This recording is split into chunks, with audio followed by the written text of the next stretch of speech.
Hello mga ka-wheels, isang magandang umaga sa inyong lahat. So ayan, meron na naman tayo ditong another na iba vlog. Ito namang issue na to is rewire naman tayo. So i-rewiring natin tong mga wiring niya na nasunog. So si client nagpunta dito kahapon, then pagkabukas na itong kanyang dashboard is buhol-buhol. And then kaya nagkaroon ng kanyang short circuit dahil hindi maayos yung pagkaka-wiring niya. Ayan, yan din yung isa sa nagkokos kaya nag-short yung kanyang mga ilaw.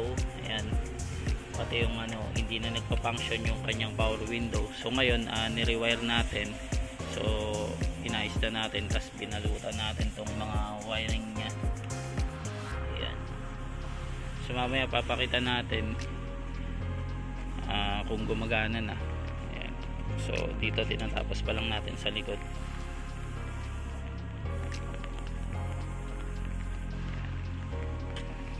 So si client ay walk-in lang na nagpunta dito. Ayan, nagpa-rescue sa atin dahil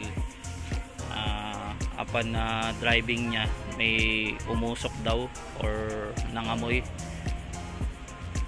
Ayan, amoy sunog. So ayan, so i-check natin mamaya kung napagana natin. Ayan, sige, update tayo ulit mga wheels. Hello mga ka-wheels, so ayan, update ulit tayo dito sa unit ng ating walking client. So subukan natin na paganahin yung kanyang headlight muna. Ayan so ayan, gumagana na yung mga ilaw niya sa harap. Then subukan natin yung kanyang power window. Ayun, gumagana na siya, nagpa-function na po. Ayan, check naman natin dito sa kanyang tail light.